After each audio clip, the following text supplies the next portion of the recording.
महाराज जी। दिल हो मोहब्बत जिन से सचिया, जिन मन होर मुख होर से खंड कचिया। रत इश्क खुदाए रंग दीदार के,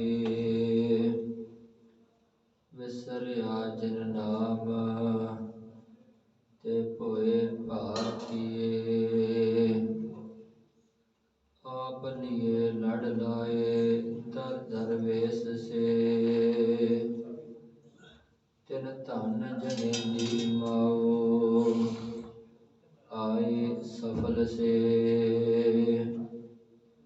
परवतगार अपार अगम बेअंत तो, जिना पछाता सच तुमा पैर मुँह।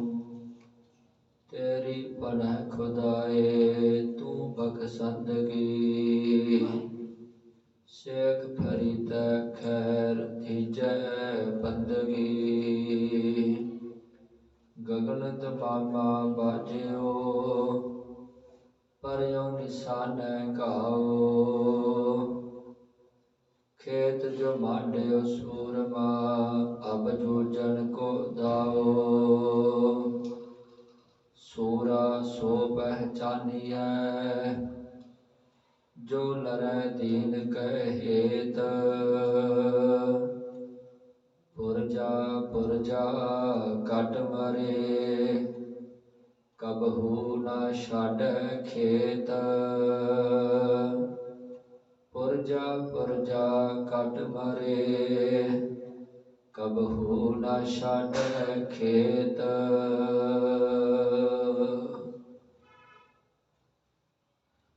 परम सन्मानयोग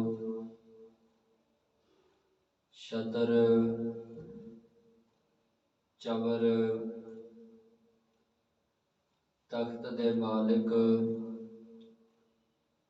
रहमतां दे मुजस्समे,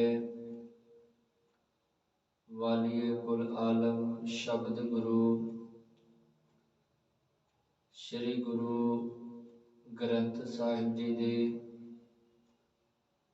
पावन मुकद्दस गोद विच सुभाईमान सत संगी जनो, वडभागी हाँ जो संध्या दे दीवाना दी हाजरी भरदियां होया रब्बी इलाही बाणी दा हर जस कीर्तन सरवण कर रहे सां। हुण आओ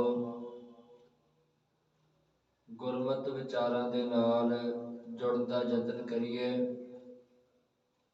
शहीदी दिहाड़ी नूं समर्पित आपां विचारां आरंभ कीतियां हन। उसे लड़ी नूं अगे तोरदियां होया आपां विचारां करनियां हन। विचार आरंभण तो पहला आओ गुरुदेव दे चरनां च हाजरी लवाइए। आखो वाहिगुरु जी का खालसा वाहिगुरु जी की फतेह। शहीदी दिहाड़े नूं समर्पित आपां पिछलेरे दिनां तो विचारां करदे आ रहे हां। कल आपां विचार की समाप्ति इत्थे कीती सी। सतगुरु गुरु गोबिंद सिंह पातशाह जी आनंदपुर साहब दे विचों अपने काफले दे नाल बाहर निकलते हैं। कीरतपुर साहब वाले रस्ते ते हुंदिया होया सतगुरु जी सरसा नदी के कंढे ते पहुंचते हैं। जदों सरसा नदी के कंढे ते पहुंचे अगले बन्नेओ सरसा भी पूरे जोबन ते है, ऐ नक्को नक भरी हुई है। पानी का बहाव भी बहुत ज्यादा तेज है। पिछों टिड्डी दल ਸੌਵਾਂ ਤੋੜ ਕੇ ਹਮਲਾ ਕਰਨ ਵਾਸਤੇ ਆ ਰਹੀਆਂ ਹਨ ਤੇ ਪਰਮਾਤਮਾ ਦੀ ਖੇਡ ਸਿਆਲ ਦੀ ਰੁੱਤ ਅਤੇ ਮੀਂਹ ਦੀਆਂ ਬੂੰਦਾਂ ਵੀ ਪੈ ਰਹੀਆਂ ਹਨ। ਅੰਮ੍ਰਿਤ ਵੇਲਾ ਸਤਿਗੁਰੂ ਜੀ ਨੇ ਸਰਸਾ ਨਦੀ ਦੇ ਸਾਂਭਣ ਦਾ ਫੈਸਲਾ ਕੀਤਾ, ਕਿਉਂਕਿ ਅੰਮ੍ਰਿਤ ਵੇਲੇ ਸਤਿਗੁਰੂ ਜੀ ਸਰਸਾ ਨਦੀ ਦੇ ਕੰਢੇ ਤੇ ਪਹੁੰਚੇ ਹਨ। ਭਾਈ ਦਇਆ ਸਿੰਘ ਜੀ ਨੂੰ ਦੀਵਾਨ ਦੀ ਤਿਆਰੀ ਕਰਨ ਵਾਸਤੇ ਕਿਹਾ। ਬਾਬਾ ਉਦੇ ਸਿੰਘ, ਬਾਬਾ ਅਜੀਤ ਸਿੰਘ ਜੀ ਅਤੇ ਬਾਬਾ ਬੁੱਢਾ ਸਿੰਘ ਜੀ ਇਹ ਕਾਫਲੇ ਦੇ ਮਗਰ ਹੋ ਕੇ ਦੁਸ਼ਮਣ ਨੂੰ ਰੋਕਦੇ ਹਨ। ਤੇ ਅੱਲਾ ਜਾਰ ਖਾਂ ਜੋਗੀ ਲਿਖਦਾ ਹੈ, सतगुर आन पहुँचे सरसा नदी के पास, थे चाहते बुझाए 12 पहर की प्यास, करके स्नान और बदल के नया लिबास, वाहिगुरु के नाम करे और करे शाबाश। जपजी का जाप उस घड़ी करना जरूर था, पढ़ के गुरु ग्रंथ को बढ़ना जरूर सुरूर था। से सिर पे वक्त आ गया आसा की वार का, साजू के जेरो बुम चढ़ाओ उतार का। अमृत वेला होया, सतगुरु जी ने आसा दी वार दा कीर्तन आप कीता है। उधर दुश्मन नूं रोकण वास्ते बाबा जीत सिंह ते बाबा उदय सिंह ਉਹ ਟਾਕਰਾ ਕਰ ਰਹੇ ਹਨ। ਦੁਸ਼ਮਣ ਨੂੰ ਰੋਕ ਕੇ ਰੱਖਿਆ ਹੋਇਆ ਹੈ। ਦੁਸ਼ਮਣ ਨੂੰ ਸਤਿਗੁਰੂ ਜੀ ਤੱਕ ਪਹੁੰਚਣ ਨਹੀਂ ਦਿੱਤਾ ਜਿੰਨਾ ਚਿਰ ਤੱਕ ਦੀਵਾਨ ਦੀ ਸਮਾਪਤੀ ਨਹੀਂ ਹੋ ਗਈ। ਜਦੋਂ ਦੀਵਾਨ ਦੀ ਸਮਾਪਤੀ ਹੋਈ, ਸਤਿਗੁਰੂ ਜੀ ਨੇ ਆਪਣੇ ਸਾਹਿਬਜ਼ਾਦੇ ਨੂੰ ਕੋਲ ਬੁਲਾਇਆ ਅਤੇ ਸਰਸਾ ਨਦੀ ਪਾਰ ਕਰਨ ਵਾਸਤੇ ਹੁਕਮ ਕੀਤਾ ਹੈ ਕਾਫਲੇ ਨੂੰ।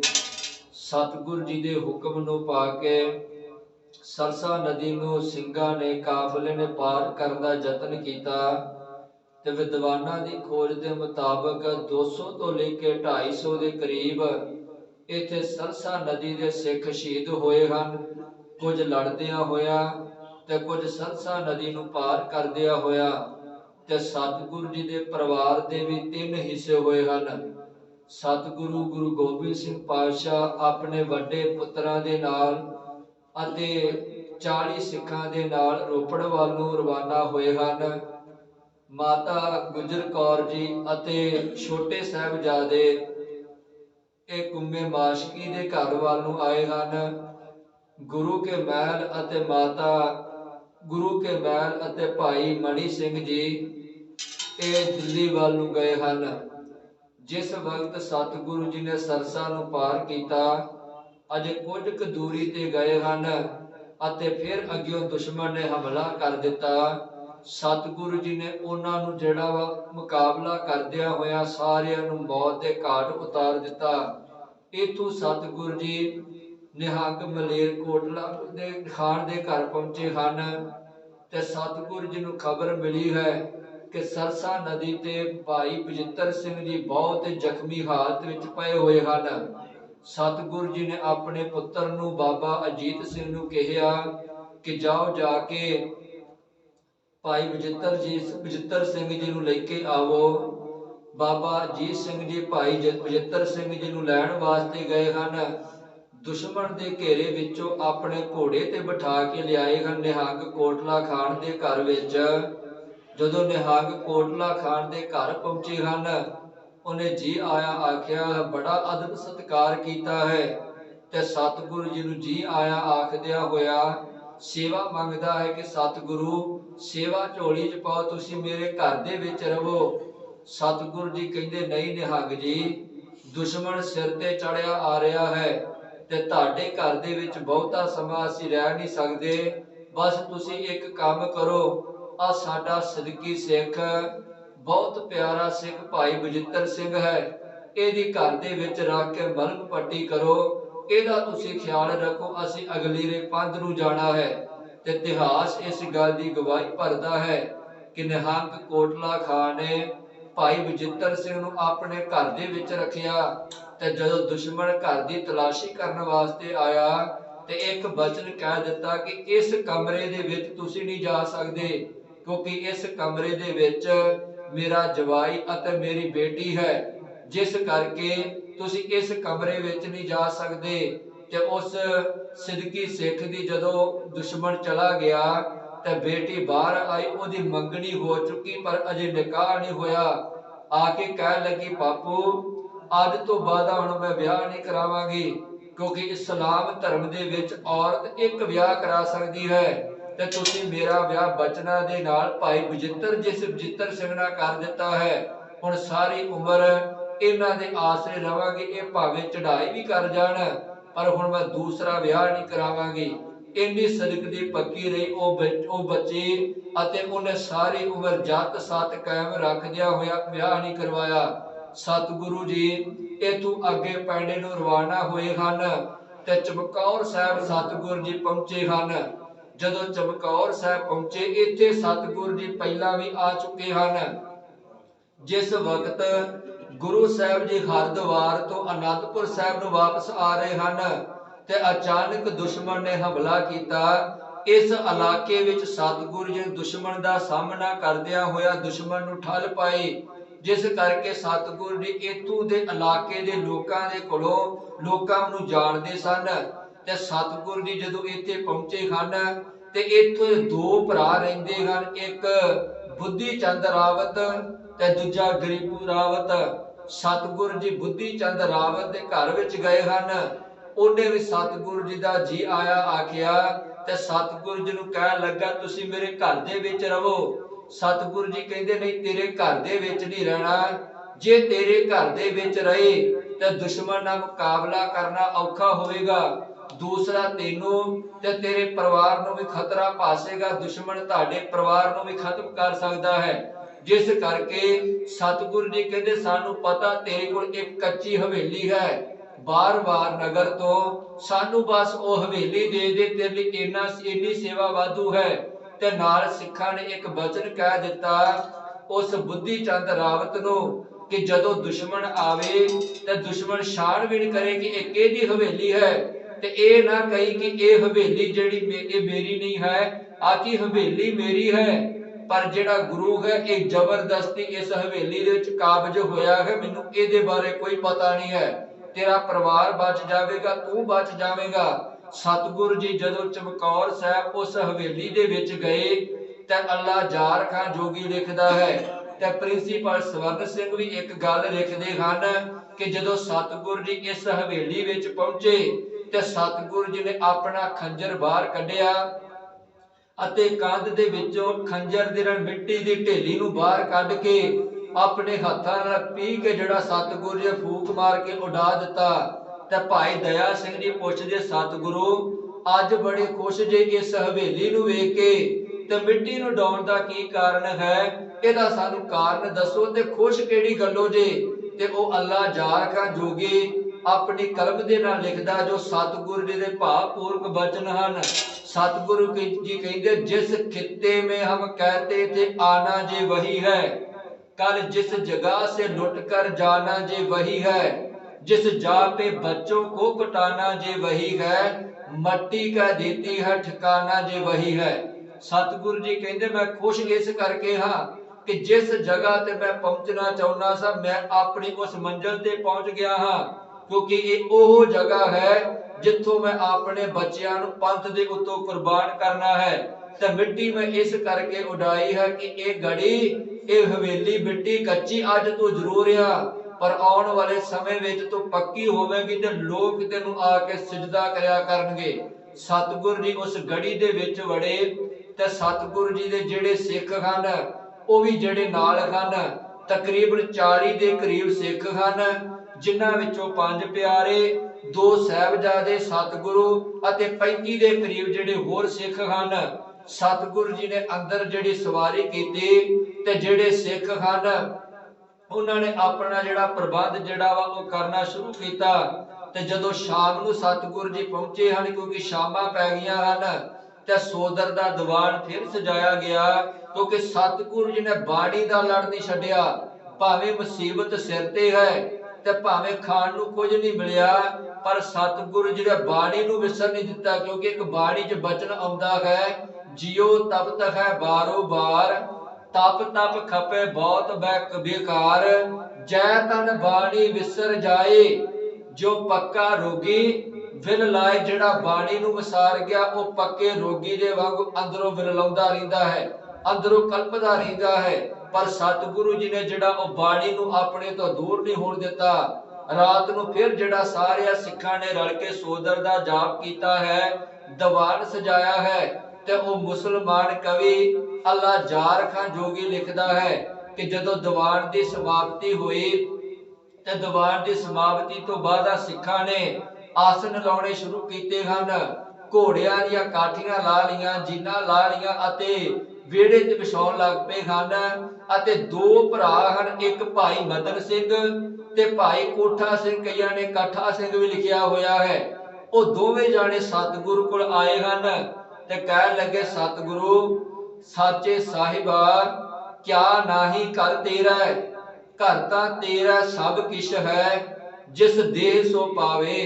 कहंदे सतगुरु अज तेरे कोल एक दात मंगण वास्ते आए हां, तू आनंदपुर साहिब दी धरती ते लोकां दियां संगत दियां सिखां दियां झोलियां विच दाता पाउंदा हां, ते अज तेरे कोल फिर दाता मंगणा। पता है सानू कि आनंदपुर खुस चुकिया है, तेरे सिर ते चंदोआ नहीं है, चौर नहीं है, तेरे कोल जिहड़ा ओ शामशां जिहड़े लश्कर नहीं है, पर सानू इन्ना पता कि दाता ओह तेरे हत्थ विच अज भी हन, ਜਿਹੜੀਆਂ दाता तू आनंदपुर साहिब दी धरती ते साडीआं झोलियां विच पाउना। ਕਹਿ सतगुरु जी कहंदे मंगो की मंगण आए जे।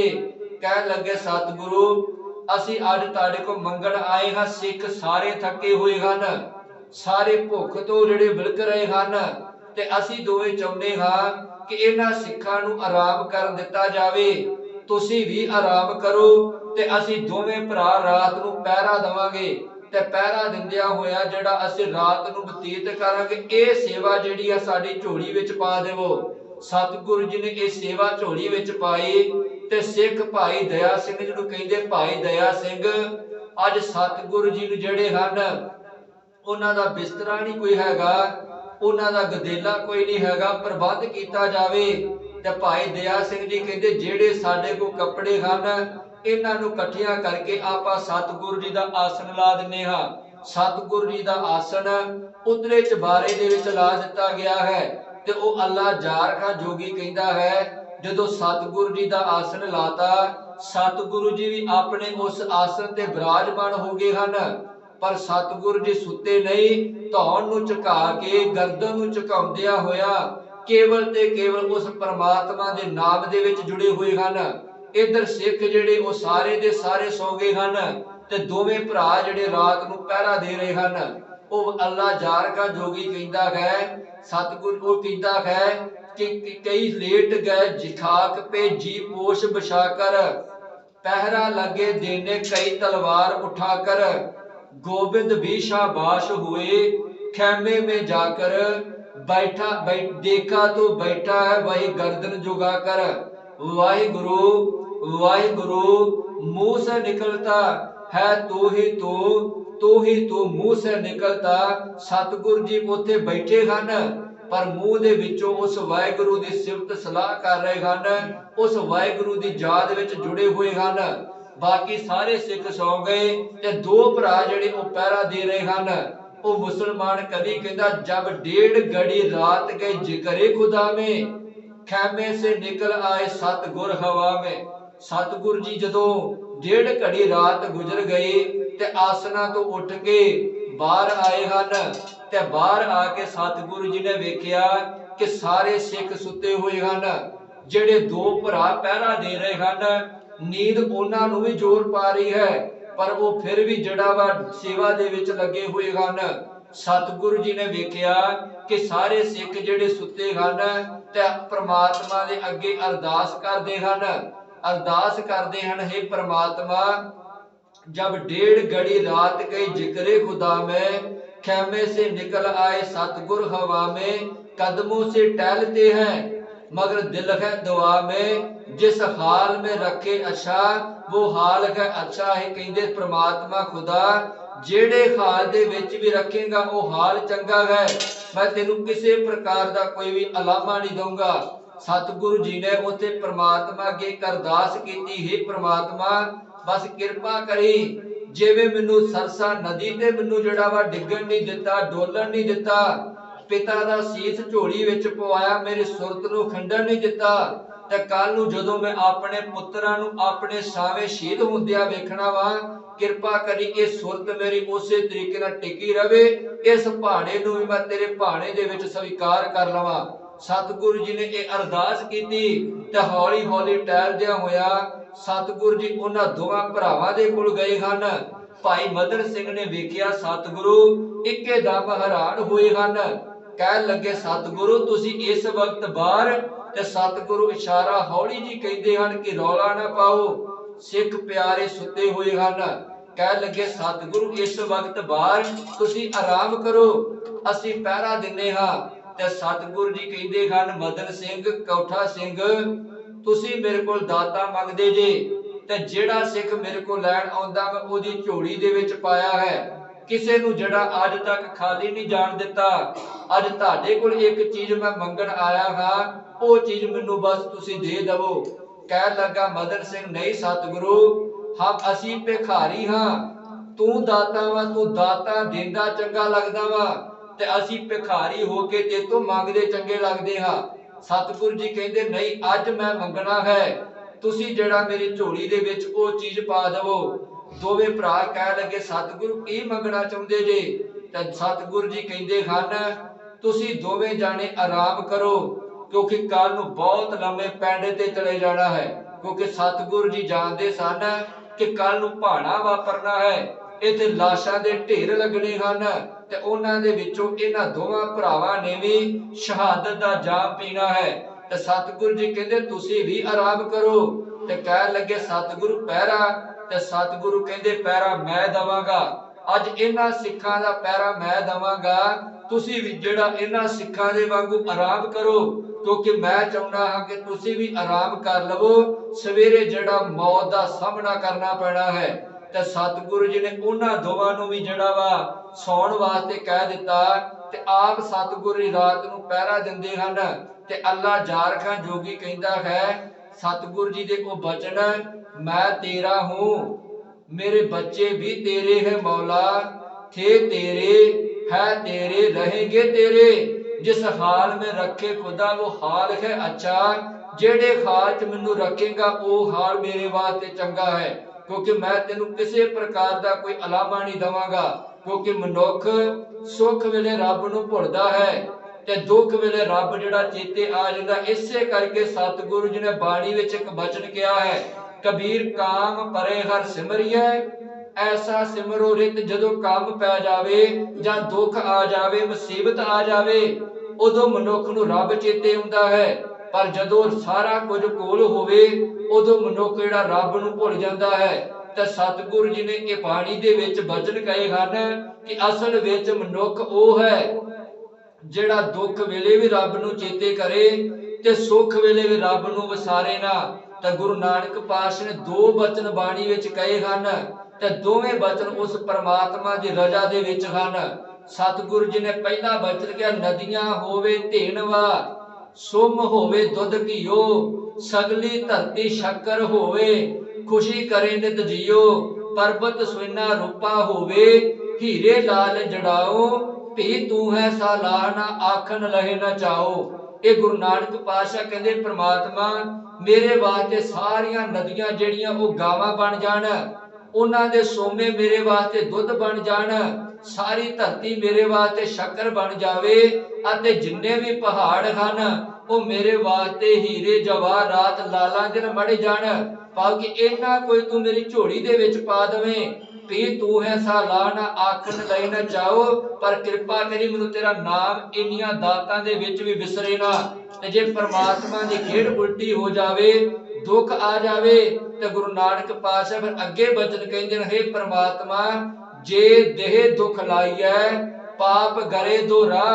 कहंदे हे परमात्मा जे तू मेरी देह नूं दुख भी ला देवें, ते जो समाज दे विच राहु अते केतु जड़ियां मुठावां हन जे ਉਹ ਵੀ ਮੈਨੂੰ ਲੱਗ ਜਾਣ, जे देह दुख लाइए पाप करे दो रात पीने राजे सिर ऊपर रखिए एवं जापे भाओ रत पीण वाले खून पीण वाले दरिंदे भी तू मेरे उत्ते बिठा दवे ते हे परमात्मा भी तू है सलाहना आखन लए ना चाहो इन्नियां मुसीबतां विच भी तेरा नाम नहीं विसारांगा ते गुरु गोबिंद सिंह पातशाह जदों सारियां सुख सहूलतां हन आनंदपुर साहिब विच रौनकां लगियां होईयां हन उदों भी सतगुरु ने परमात्मा नूं विसारिया नहीं ते अज सारा कुछ जा चुकिया है आनंदपुर साहिब जा चुकिया है आनंदपुर साहिब दी रौनकां जा चुकियां हन परिवार दा पता कोई नहीं कि किहड़े बन्ने गए हुए हन ते सतगुरु अज भी परमात्मा नूं कह रहे हन कि परमात्मा जिस हाल में रखे खुदा वो हाल है अच्छा जेड़े हाल च भी तू रखेगा मेरे वास्ते वो हाल ही चंगा है सतगुरु गुरु गोबिंद सिंह पातशाह जदों सारे सिख रात नूं सौ गए ते पहरा दिंदियां होइयां सिखां दे विच टहलदे हन ते जदों टहलदियां होइयां वेखिया कईयां सिखां दे साफे वो लै चुके हन सिर दे उत्तों कईयां दे केस जिहड़े वो खिलरे होए हन कईयां दे दस्तारे ढिले होए हन ते अल्लाह जार खां जोगी कहंदा है सब वो सतगुरु जी तुरदियां होइयां सिखां दे जिहड़े साफे भी सूत्र करदे हन ਉਹਨਾਂ ਦੇ ਕੇਸਾਂ ਨੂੰ ਝਾੜ ਕੇ ਉਹਨਾਂ ਦੇ ਵਿੱਚੋਂ ਖਾਕ ਨੂੰ ਮੱਥੇ ਤੇ ਲਾਉਂਦੇ ਹਨ ਸਿਰਕੇ ਹੋਏ ਸਾਫੇ ਠੀਕ ਕੀਏ ਸਤਿਗੁਰੂ ਨੇ ਜਿਹੜੇ ਸਿਰਕੇ ਹੋਏ ਪਰਨੇ ਸਨ ਉਹਨਾਂ ਨੂੰ ਸਤਿਗੁਰੂ ਨੇ ਠੀਕ ਕੀਤਾ ਹੈ ਇਥੋਂ ਤੱਕ ਉਹ ਅੱਲਾ ਜਾਰ ਖਾਂ ਜੋਗੀ ਕਹਿੰਦਾ ਹੈ ਕਿ ਜਦੋਂ ਸਤਿਗੁਰੂ ਜੀ ਦੇ ਵਿੱਚ ਸਤਿਗੁਰੂ ਜੀ ਸਿੱਖਾਂ ਵਿੱਚ ਵਿਚਰਦੇ ਹਨ ਤੇ ਮੈਂ ਅੱਜ ਤੱਕ ਅਜਿਹਾ ਖੁਦਾ ਨਹੀਂ ਵੇਖਿਆ ਅਜਿਹਾ ਪੀਰ ਨਹੀਂ ਵੇਖਿਆ कि जिन्ने अपने चेलियां दी सेवा कीती होवे क्योंकि चेलियां दे कोल गुरु ते सेवा बड़े कराउंदे हन पर किसे गुरु ने चेलियां दी सेवा नहीं कीती वो अल्लाह जार खां चोगी कहंदा मैं अज तक अजिहा गुरु नहीं वेखिया क्योंकि जदों सतगुरु सिखां दे विचरदे हन चूमा कभी हलकूम दहन चूमने बैठे कदी सतगुरु जी सिखां दे मत्थे नूं चूमदे हन कदी गर्दनां नूं चूमदे हन इथों तक जब 35 आए तो चरण चूमने बैठे जदों पैरां वाले बन्ने आए ते सतगुरु जी ने अपने सिखां दे पैरां नूं भी चूमिया होया है हो सकता है इस गल दे कई तर्क भी करन पर सतगुरु जी ने बाणी विच भी ये गल कही हुई है क्योंकि ये कली उस कवि दी मनौत नहीं जां ओदे ख्याल नहीं सतगुरु जी ने बाणी विच कहा है कि जेड़े सिख परमात्मा दे नाम विच भिजे हुए हन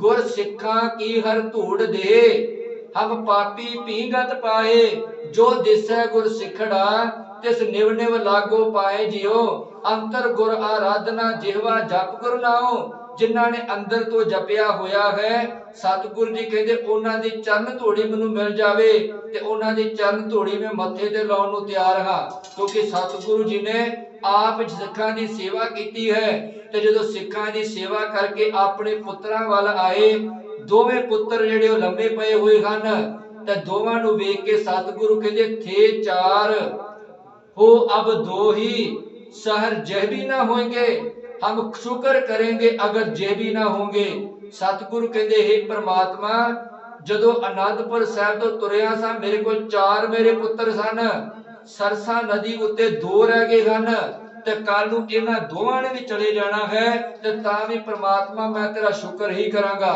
थे चार हो अब दो ही अगर जे भी ना होंगे हम शुक्र करेंगे अगर जे भी ना होंगे कहते मैं शुक्र करांगा जे कल नूं ये भी ना रहणगे सतगुरु गुरु गोबिंद सिंह पातशाह ने रात नूं सिखां दी सेवा कीती अमृत वेला होया ते सिखां ने फिर जिहड़ा अमृत वेले दा दीवान जिहड़ा सजाया है सतगुरु जी ने दीवान सजाया दीवान की समाप्ति हुई है ते खबर मिल गई उन्हां तैनूं सतगुरु बाहर जिहड़ा टिड्डी दल ने घेरा पाया होया है भाव कि 10 लाख की फौज उन्हें चमकौर की गढ़ी नूं घेर लिया है ते सतगुरु जी गुरु गोबिंद सिंह पातशाह फिर अपने सिखां दे जथे बनाउंदे हन फौज का मुकाबला करने वास्ते 5-5 दे जथे 8-8 दे जथे बनाउंदे हन तां जो दुश्मन दा सामना कीता जावे क्योंकि हुण चूं कर अज हमा हीर ते दर गुजस्त हलाल अस्त बुरदम ਬਬਸ਼ੀਰ ਦਸਤ, ਕਿਉਂਕਿ ਹੁਣ ਪਾਣੀ ਸਿਰ ਤੋਂ ਲੰਘ ਚੁੱਕਿਆ ਹੈ